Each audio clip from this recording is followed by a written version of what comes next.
பரிசுத்த வேதம் பேசுகிறது என்ற இந்த நிகழ்ச்சிக்கு ஆண்டவராகிய இயேசு கிறிஸ்துவின் நாமத்தில் உங்களை அன்போடு வரவேற்கிறோம். ஜெபமே ஜெயம் என்ற தலைப்பில் தேவனுடைய ஜீவ வார்த்தைகளை வாசிக்க ஆவியானவர் நமக்கு உதவி செய்வாராக. எப்பொழுது ஜெபிக்க வேண்டும்? கடைசி நாட்களில் அறிவு பெருகும் என்ற வேத வசனத்தின்படி இன்றைய நாட்களில் டெக்னாலஜி பெருகி வசதிகள் பெருகி இருக்கிற இந்த நாட்களில் விசேஷமாக கர்த்தருடைய பிள்ளைகளின் வாழ்க்கையில் ஜெபிக்க நேரம் இல்லை என்று சொல்லுகிறோம். ஆனாலும் நாம் ஜெபிக்கிறோம். எப்படி ஜெபிக்கிறோம்? எப்பொழுது ஜெபிக்கிறோம்? எதற்காக ஜெபிக்கிறோம் என்பதை நாம் அறிந்திருக்க வேண்டும். இந்த செய்தியில் எப்பொழுது ஜெபிக்க வேண்டும் என்று வேதத்திலிருந்து சில காரியங்களை தியானிக்க பரிசுத்த ஆவியானவர் நம்மை ஆளுகை செய்வாராக. லூக்கா எழுதின சுவிசேஷம் 18ஆம் அதிகாரம் 1வது வசனத்தில் சோர்ந்து போகாமல் எப்பொழுதும் ஜெபம் பண்ண வேண்டும் என்று ஆண்டவராக இயேசு கிறிஸ்து அநீதியுள்ள நியாயாதிபதியின் ஓமையை அங்கு சொன்னார். கர்த்தருடைய சித்தத்தின்படி ஜெபம் பண்ணுவது தேவ சமூகத்திலிருந்து நியாயமான பதிலை நமக்கு கொண்டு வரும். லூக்கா எழுதின அதே 18வது அதிகாரம் 7வது வசனம், தேவன் தம்மை நோக்கி இரவும் பகலும் கூப்பிடுகிறவர்களாகிய தம்மால் தெரிந்து கொள்ளப்பட்டவர்களின் விஷயத்தில் நீடிய பொறுமையுள்ளவராயிருந்து அவர்களுக்கு நியாயம் செய்யாமல் இருப்பாரோ சீக்கிரத்தில் அவர்களுக்கு நியாயம் செய்வார் என்று. நீடிய பொறுமையோடு நம்முடைய விஷயங்களில் நியாயம் செய்வார். நம்முடைய அவசரத்தின்படி அல்ல, அவருடைய வேலையின்படி நமக்கு நியாயம் செய்வார். சீக்கிரத்திலே நியாயம் செய்வார். எப்படி சீக்கிரம்? சீக்கிரம் என்பது கர்த்தருடைய நேர்த்தியான நேரம். அந்த நேரத்தில் விளங்குகிற நியாயம் நமக்கு மிகுந்த ஆசீர்வாதமாக இருக்கும்.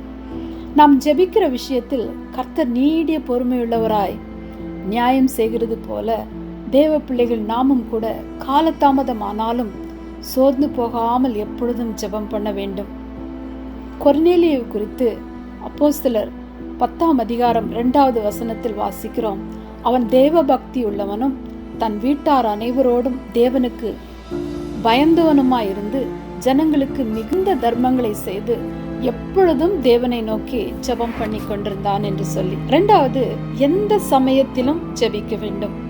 எபேசியருக்கு எழுதின நிருபம் 6ஆம் அதிகாரம் 18வது வசனம், எந்த சமயத்திலும் சகல விதமான வேண்டுதலோடும் விண்ணப்பத்தோடும் ஆவியினாலே ஜெபம் பண்ணி என்று சொல்லி. எதிர்பாராத சூழ்நிலைகளிலும் ஆவியினாலே நம்ம ஜெபிக்க வேண்டும். ஸ்தேவானை போல கல்லெறியப்பட்டு கொலை செய்யப்படும் வேளையிலும் ஆவியிலே நிறைந்து ஜெபம் பண்ணினான் என்று வாசிக்கிறோம். அதனால எந்த சூழ்நிலையிலும், எந்த கஷ்டத்திலும், எந்த நஷ்டத்திலும், எந்த இன்பத்திலும் துன்பத்திலும், எந்த சூழ்நிலையிலும் ஆவியினாலே நம்ம ஜெபிக்க பழக வேண்டும். ஆவியின் நிறைவினாலே நம்ம ஜெபிக்க வேண்டும். 3வது, தினமும் 3 வேளையும் ஜெபிக்க வேண்டும். தானியேலின் புஸ்தகம் 6ஆம் அதிகாரம் 10வது வசனம், தானியேலின் ஜெப வாழ்க்கையின் விசேஷம் என்னவென்றால், தன் ஜெப வாழ்வில் சூழ்நிலைகள், மனுஷர், அதிகாரங்கள், அதிகாரிகள் எத்தனை எதிர்ப்பாக இருந்தாலும் எப்போதும் ஜெபித்து வந்தபடியே தினம் 3 வேளையும் தேவனுக்கு முன்பாக முழங்கால் படியிட்டு ஜெபம் பண்ணி ஸ்தோத்திரம் செலுத்தினான் என்று வாசிக்கிறோம். 30 நாள் வரை ராஜாவாகிய வேறே தேவனையோ மனுஷனையோ நோக்கி ஜெபம் பண்ணாமல் சிங்க கெபியிலே போடப்பட கட்டளை பத்திரத்திலே கையெழுத்து வைக்கப்பட்டதை அறிந்த போதும் ராஜாவுக்கோ சிங்க கெபிக்கோ பயப்படாமல் நீதியாகிய கர்த்தருக்கு முன்பாக மேல் அறையில் ஜன்னல்களை திறந்து வைத்து அதிகாரிகளோ ராஜாவோ பார்ப்பார்கள் என்று பயந்து மறைந்து ஜன்னல்களை மூடி வைக்காமல் எப்போதும் போல தேவனுக்கு முன்பாக ஜன்னல்களை திறந்து வைத்து 3 வேளையும் ஜெபம் பண்ணினான் என்று வாசிக்கிறோம். காலை மாலை இரவு 3 வேளைகளிலும் ஜெபம் பண்ணும்போது எப்படிப்பட்ட சிங்கங்களின் வாய்க்கும் தப்புவிக்கிற சர்வ வல்லமுள்ள தேவன் ஆண்டவராகிய இயேசு கிறிஸ்து நம்முடைய வாழ்க்கையில் நிச்சயமாய் கிரியை செய்வார். 3 வேளை யாருக்கும் எதற்கும் பயப்படாமல் தேவனை நோக்கி ஜெபித்த தானியேலின் ஜெப வாழ்க்கை அந்த தரிய ராஜாவுக்கு இடைவிடாமல் ஆராதிக்கிற உன் தேவன் என்று தானியேலை நோக்கி சொல்ல வைத்தது. 3 வேளை தேவனை நோக்கி ஜெபிக்கும் போது இடைவிடாமல் இருதயத்தில் தேவனை நாம் ஆராதிக்க முடியும். 4வது, அந்தி சந்தி மத்தியான வேளையில் ஜெபம். ஆங்கிலத்தில் evening and morning and at noon I will pray என்று எழுதப்பட்டிருக்கிறது. அந்தி சந்தி மத்தியான வேளைகளிலும் நான் தியானம் பண்ணி முறையிடுவேன். சும்மா ஜெபிக்கல, 3 வேளையிலும் தியானம் பண்ணி முறையிட வேண்டும், தியானம் பண்ணி ஜெபிக்க வேண்டும். மனுஷன் அப்பத்தினால மாத்திரம் அல்ல, தேவனுடைய வாயிலிருந்து புறப்படுகிற ஒவ்வொரு வார்த்தையினாலும் பிழைப்பான் என்று எழுதியிருக்கிறபடி நம்ம எப்படி 3 வேளை நம்முடைய சரீர பலத்துக்காக நம்ம ஆகாரத்தை புசிக்கிறோமோ அவ்வளவு கவனமாய் வேத வசனத்தை தியானித்து தியானித்து ஜீவனும் ஆவியுமாய் இருக்கிற தேவ வார்த்தைகளை தியானம் பண்ணி நாம் ஜெபிக்க வேண்டும். 5வது, ஒரே நாளில் 7 தரம் ஜெபிக்க வேண்டும். 119வது சங்கீதம் 164வது வசனத்தில் உமது நீதி நியாயங்களின் நிமித்தம் ஒரு நாளில் 7 தரம் உம்மை துதிப்பேன் என்று எழுதப்பட்டிருக்கிறது. எது நிமித்தம் 7 தரம் நாம் துதிக்க வேண்டும்? கர்த்தருடைய நீதி நியாயங்களின் நிமித்தம். கர்த்தருடைய நீதி நியாயங்கள் சங்கீதம் 119 142வது வசனத்தில் உம்முடைய நீதி நித்திய நீதி, உம்முடைய வேதம் சத்தியம்.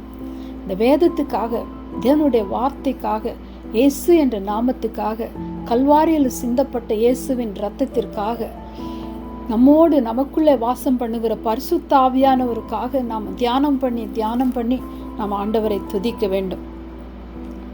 உம்முடைய நீதியின்படி என்னை உயிர்ப்பியும் என்று தாவீது பாடுகிறார். 119வது சங்கீதம் 43வது வசனம் உம்முடைய நியாய தீர்ப்புகளுக்காக காத்திருக்கிறேன், அதற்காக கர்த்தரை துதிக்கிறேன்.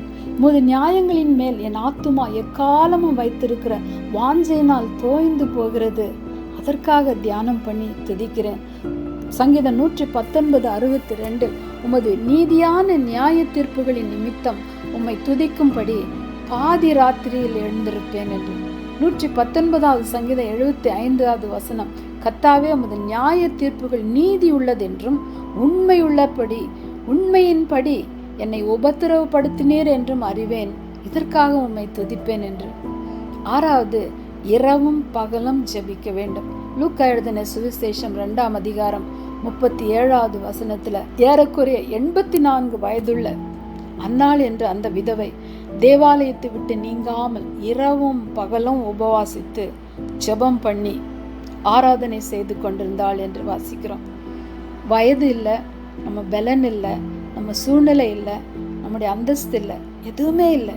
எதுவாக இருந்தாலும் இரவும் பகலும் ஒரு மனுஷனால ஜெபிக்க முடியும் என்பதற்கு இந்த அன்னாள் ஒரு ஏற்ற சாட்சியாக இருக்கிறார்கள். அடுத்து 7வது, 1 தெசலோனிக்கேயர் 5வது அதிகாரம் 17வது வசனம் இடைவிடாமல் ஜெபிக்க வேண்டும். நம்முடைய சிந்தை தேவ அன்பினால் நிறைந்திருந்தால் இடைவிடாமல் நம்ம ஜெபிக்க முடியும். எப்படி இடைவிடாமல் ஜெபிக்க முடியும்? தேவ அன்பு நம்முடைய இருதயத்தில் நிரப்பப்பட வேண்டும். நம்மை சுற்றி இருக்கிற சூழ்நிலைகளை பார்க்கும் பொழுது நமக்கு கொடுத்திருக்கிற ஜீவன், நமக்கு கொடுத்திருக்கிற சுகம், நம்முடைய சூழ்நிலைகள், நம்முடைய வாழ்க்கையில கர்த்தர் பாராட்டின இரக்கங்கள், பாவ மன்னிப்பின் நிச்சயம், ஆத்தும ரட்சிப்பு, ஒவ்வொரு நாளும் கர்த்தருடைய பாதுகாப்பு, தேவனுடைய இரக்கங்கள், நம்மை பிழைக்க வைத்த தேவனுடைய அன்பு, இவைகளெல்லாம் நம்முடைய இருதயத்தில் நிறைந்திருந்தால் தேவ அன்பினாலே நம்ம நிறைக்கப்படுவோம். அப்படி தேவ அன்பினால நம்ம நிறைக்கப்படும் பொழுது இடைவிடாமல் ஜெபிக்கிற அந்த இருதயம் நமக்குள்ள உண்டாகும். நன்றி சொல்லி ஜெபிக்க நம் சிந்தை நிரம்பினால் நம்மால் இடைவிடாமல் ஜெபிக்க முடியும். 8வது, அதிகாலையில் இருட்டோடே ஜெபிக்க வேண்டும். மார்க் எழுதின சுவிசேஷம் 1ஆம் அதிகாரம் 35வது வசனம் அவர் அதிகாலையில் இருட்டோடே எழுந்து புறப்பட்டு வனாந்தரமான இடத்திற்கு போய் அங்கே ஜெபம் பண்ணினார். இருட்டோடே எழுந்திருக்க வேண்டும். தேவ சமூகத்தில் பிரவேசிப்பது தான் புறப்படுதல். அவர் இருட்டோடே எழுந்து புறப்பட்டு, நம்ம புறப்படுகிற ஸ்தானம் தேவ பிரசன்னம், நம்ம புறப்படுகிற ஸ்தானம் தேவ சமூகம்.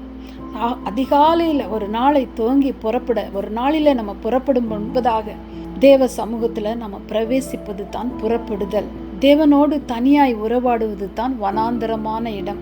அதிகாலை ஜெபம். அநேக பக்தர்கள், பரிசுத்தவான்களின் வெற்றியின் ரகசியமே அதிகாலை ஜெபம்.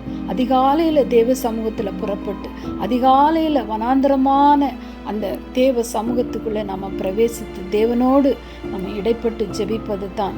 அதிகாலையில் இருட்டோடு எழுந்து வனாந்தரமான இடத்திற்கு போனார் என்கிற அந்த காரியம் நம்முடைய வாழ்க்கையில் ஒவ்வொரு நாளும் அதிகாலையில் ஜெபிக்கிற ஜெப அனுபவம் நம்ம ஒவ்வொருவருக்கும் வேண்டும். அடுத்தது 9வது சங்கீதம் 63:1 தேவனே நீர் என்னுடைய தேவன், அதிகாலமே உம்மை தேடுகிறேன் என்று. அடுத்தது ராஜாமங்களில் ஜெபம். சங்கீதம் 63:6 பார்க்கிறோம், என் படுக்கையின் மேல் நான் உம்மை நினைக்கும் போது ராஜாமங்களில் உம்மை தியானிக்கிறேன். அவரை தியானிக்கிற தியானம் நம்ம படுக்கையில் நம்ம இப்படி திரும்பி படுக்கும் பொழுது, அடுத்த பக்கம் திரும்பி படுக்கும் பொழுதெல்லாம் தேவ வசனங்கள், தேவனுடைய நாமத்தை குறித்த நினைவுகள், தேவ வசனத்தை தியானித்த காரியங்கள், தேவனுடைய அன்பு, இவைகளெல்லாம் நம்முடைய படுக்கையில் நம்முடைய நினைவில் வரும் பொழுது ராஜாமங்களிலும் அவரை தியானிக்க முடியும், அவரை துதிக்க முடியும். அப்போஸ்தலர் 10:9 பேதுரு 6 மணி நேரத்திலே ஜெபம் பண்ணும்படி மேல் வீட்டில் ஏறினான். அப்போஸ்தலர் 3:1 வாசிக்கிறோம், ஜெப வேளையாகிய 9 மணி நேரத்திலே பேதுருவும் யோவானும் தேவாலயத்திற்கு புறப்பட்டு போனார்கள். ஆதியாகமம் 24:63 வாசிக்கிறோம், சாயங்கால வேளையில ஈசாக்கு தியானம் பண்ண வெளியில போயிருந்தான் என்று சொல்லி. சங்கீதம் 134:1 வாசிக்கிறோம், இதோ ராக்காலங்களில் கர்த்தருடைய ஆலயத்தில் நிற்கும் கர்த்தரின் ஊழியக்காரரே, நீங்கள் எல்லாரும் கர்த்தரை ஸ்தோத்திரியுங்கள் என்று சொல்லி நடுராத்திரியிலே ஜெபம். அப்போஸ்தலர் 16:25 வாசிக்கிறோம், பவுலும் சீலாவும் நடுராத்திரியில ஜெபம் பண்ணி தேவனை துதித்து பாடினார்கள் என்று சொல்லி. ஆம் பிரியமானவர்களே, ஜெபமே ஜெயம். எப்பொழுதும் ஜெபிக்க வேண்டும், எல்லாவற்றுக்காகவும் ஜெபிக்க வேண்டும், இடைவிடாமல் நாம் ஜெபிக்க வேண்டும். ஆண்டவராகிய இயேசு கிறிஸ்து ஜெபத்தை கேட்கிற தேவன். ஆகையால் மாம்சமான யாவரும் அவரிடத்தில் வருவார்கள். ஆமென்.